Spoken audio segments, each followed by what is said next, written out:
Welcome back to Conversations with Rich. I'm Rich Masabny, and in this segment here, I got an old friend here. She's not old, but you know what I mean. Ingrid Anders. I knew you from, you're young and you've traveled and you've written books and everything. How's that happen? I'm still writing. I haven't written my first book yet. You know? Let me know. I'm happy to help. Okay. And over here is Chase Poffenberger, Executive Vice President of Academic Travel Abroad. Yes. So if anybody wants to travel abroad, they can see you? Absolutely. All right. Let me just put the website up there right now, if we can, for Chase, academic-travel.com. And for Ingrid Anders, we got here Ingrid and how'd you come up with that for a website? IngridAnders.com. Huh? That's right. That's right. And now, I'm holding here, like you said, I'm a lucky guy, huh? Someday this manuscript will be worth money? A lot of money. I won't give it up. No. I'm going to keep it. Good idea. Cat Vespucci and the Renegade Province. Ingrid Anders. What's this about? This is about going to Taipei? Taipei, Taiwan. Yeah. Yes, Where exactly. else? Is there another Taipei? That's the one. Right. I thought so. And then you did something on Berlin. I sure did. My first novel took place in Berlin, Germany, and the second novel takes place in Taipei, Taiwan.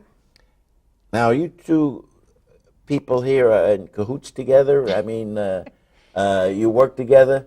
And how does it work on this travel thing? Tell us. We want to know everything here. Sure. Academic Travel Abroad helps travelers to travel more deeply, to travel deeper to different destinations.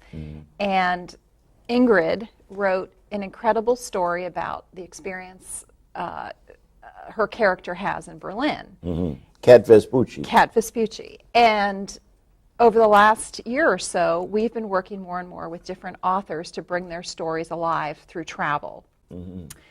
And this is a great story to bring alive because this character explores all kinds of aspects of the former eastern part of East Germany, western part of the city, understands what's happened in the last 20 years since the fall of the wall.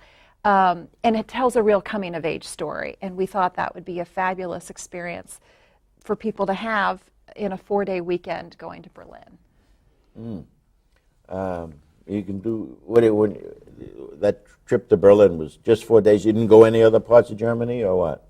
Not on this trip. People can. We do a lot of different things. Okay. Sometimes you do the whole country, or sometimes you just do a city, and really concentrate. Is that it? That's correct. Yeah, I think that's really good way of doing it. Thank you. Do you have several trips at the same time working? We do. We do. Oh, you do? We do. Okay. We hope that the next trip with Ingrid is to Taiwan, but we do handle trips. Academic Travel handles trips all over the world. Yeah. Travel. The Berlin trip is coming up in August of 2013. Yeah. So if your viewers like what they see here and they want to join us in Berlin, which we would love for them to do, that will be this coming August. How many people can you accommodate?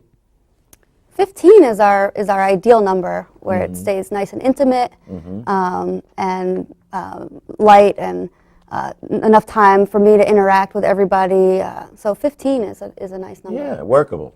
Yes. And then what happened? You take care of all the arrangements? That's right.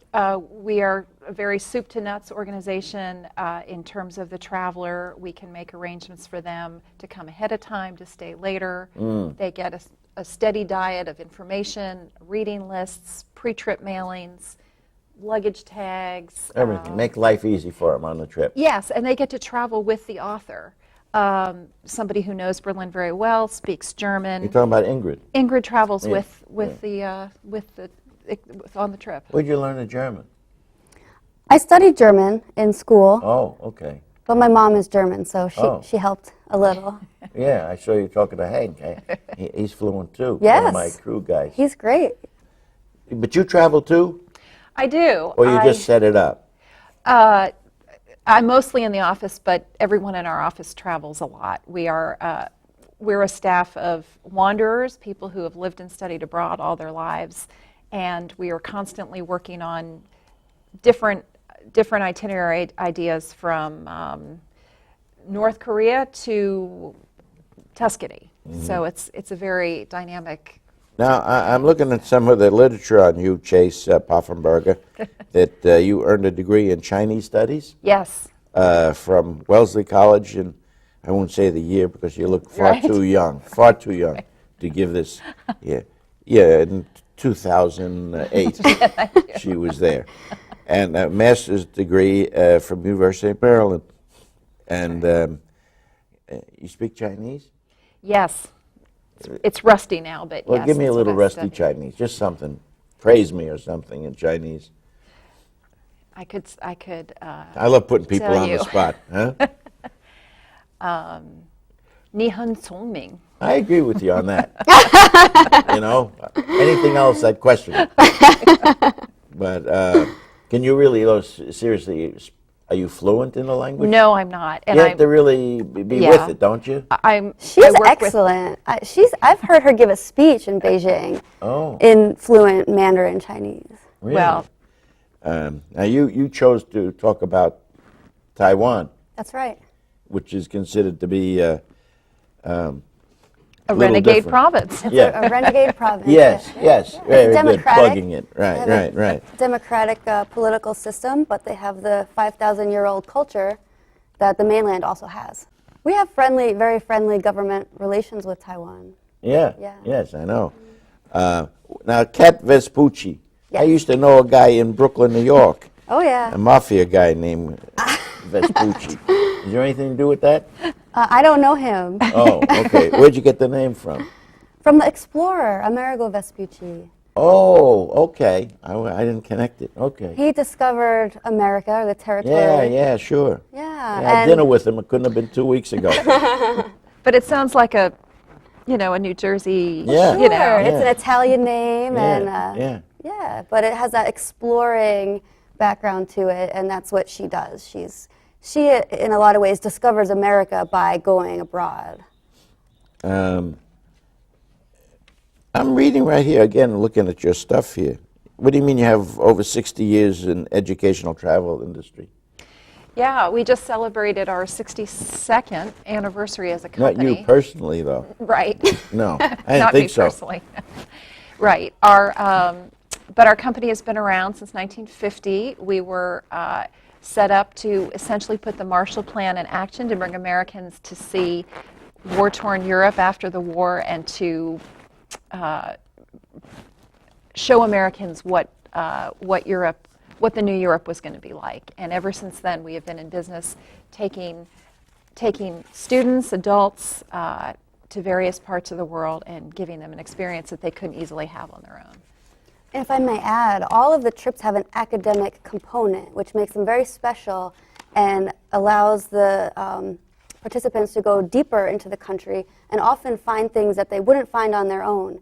So, for example, on our Berlin tour, we're not going to go to the #1 tourist sites.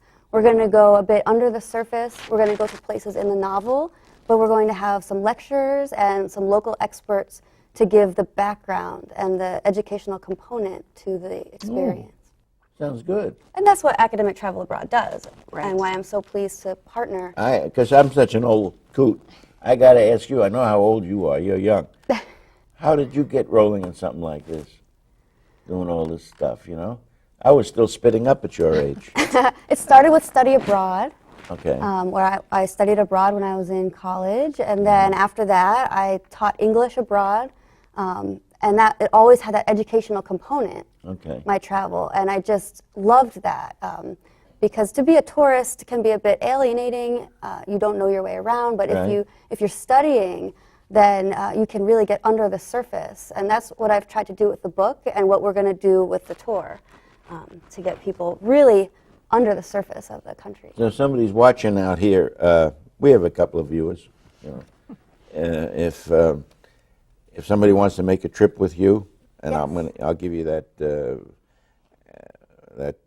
academic travel.com, and you can get in touch with these people and see about it. Is it one of these things that like you were sort of saying in the beginning of the interview, that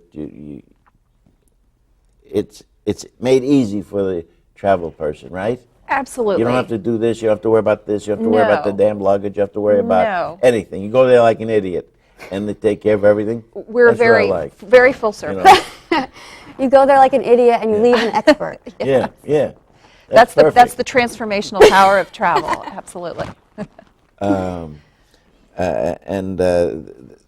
Like, I'm just always curious, like, I see a picture here on your thing about all these people. These are people in your staff? That's our staff. Yeah, You got that's a lot of people. We do. We were celebrating our big anniversary a couple years ago.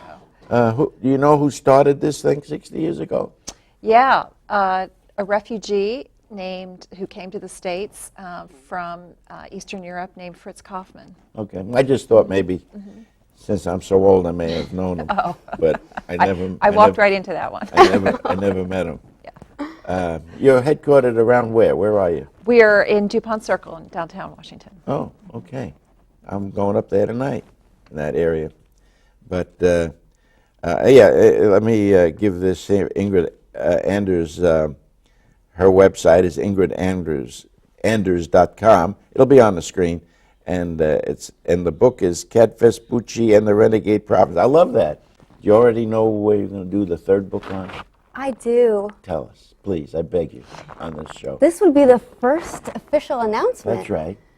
Why not? Where else can you do this than here? Go ahead. Beijing, China.